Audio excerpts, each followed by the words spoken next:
folder that you've downloaded, you'll see this DVD video below disk. So go ahead and take that vector and bring that into Photoshop.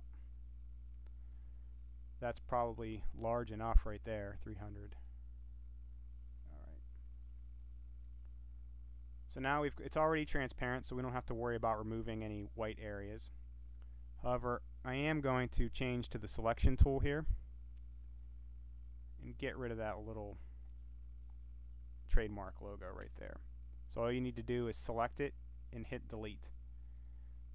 It's very small, and it will just look like a dot when it's shrunken down.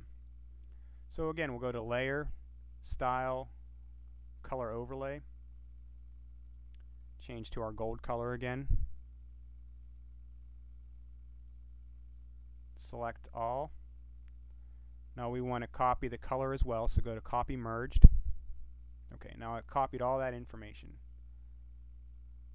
If we go back to our template here, we can paste that in, change to the Move tool. Okay, again, that's way too large for us, so we're going to go to Transform, Scale, lock down the aspect ratio, and shrink that down. And just move it a little bit. Okay. And so last thing we want to do for the spine is add this ADM Extended logo here. All that is just text. So we go back to our text tool. And I just used a standard Times New Roman for this. So let's make a box here. I'm going to change the text to Times New Roman.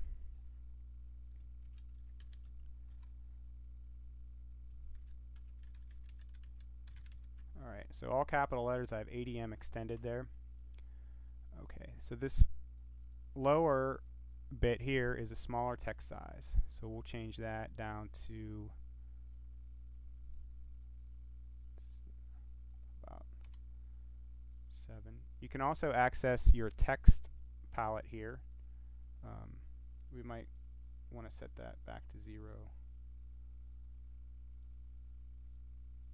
where you can change the spacing of the letters, the size of the space in between each line, the size of the font. So I've got mine set to 8 size font for that. So select the all the text, including the ADM. We'll need to change the space between lines. Go ahead and change it to auto, and that looks pretty good. Okay, once we've got that finished, we can move that over to where it fits. It looks a little bit big, so again, we can just transform the scale of that.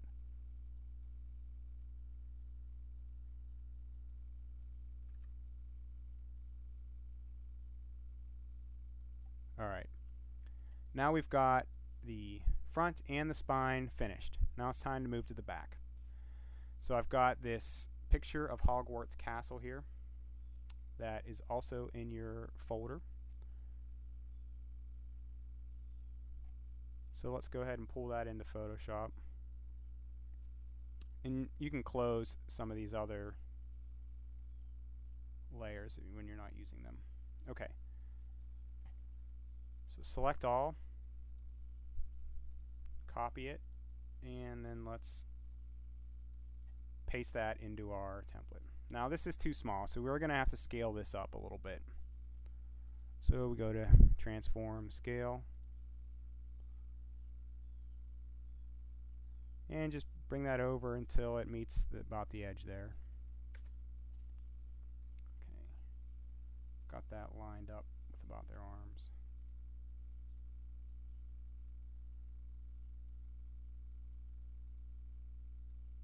Okay.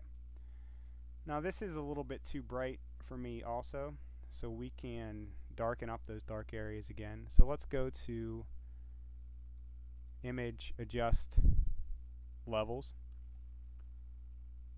and let's darken that up a little bit. Okay. And again, we can erase some of the edge there just to get rid of that edge and make it look like the image is fading into the background. Darken up the sky a little bit. Now I'm still using those same settings for the eraser that I did before. If you want to modify them a little bit, feel free.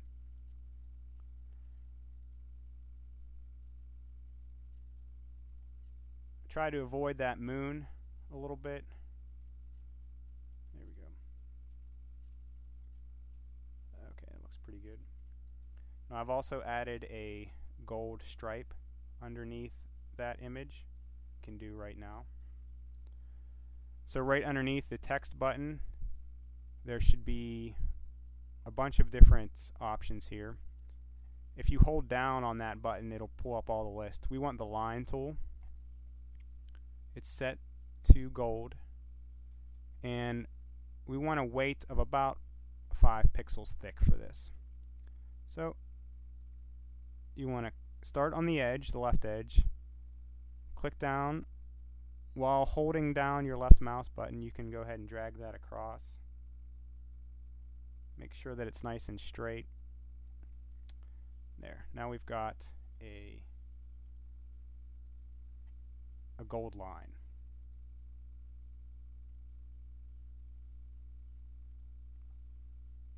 Alright.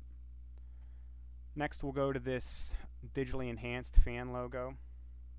I've put that as a PNG file and that's this fan logo wide. So go ahead and drag that into Photoshop.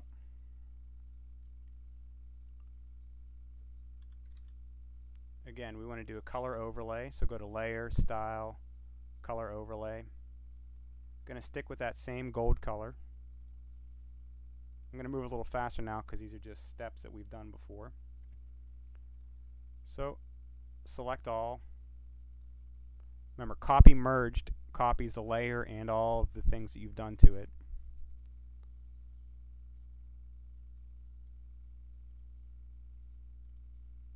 And go ahead and paste that into your template.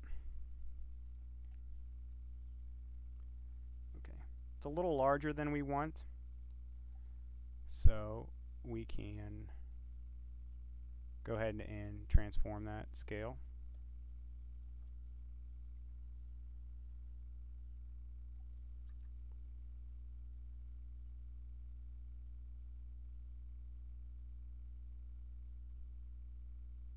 Next thing on here is the fanedit.org logo. Again, that's a PNG file that I've provided, and that's this fe.org logo. Go ahead and drag that in. Okay. Same thing, do a color overlay for gold. Select all, copy merged.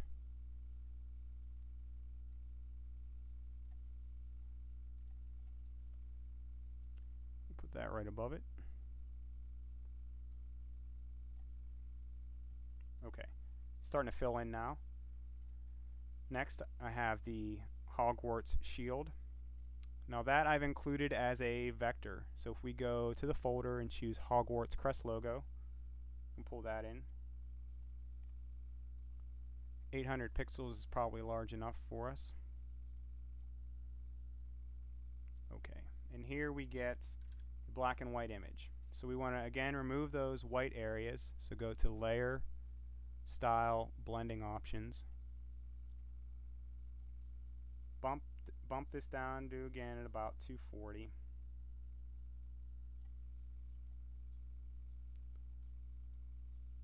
We can select all. Just copy merged.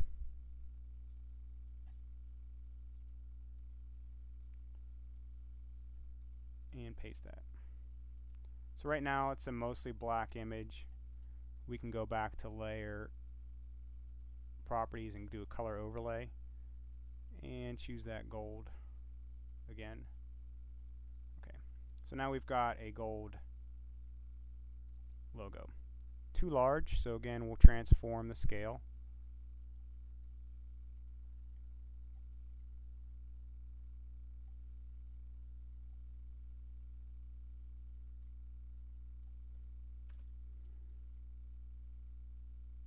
And you can add more guidelines here if you like.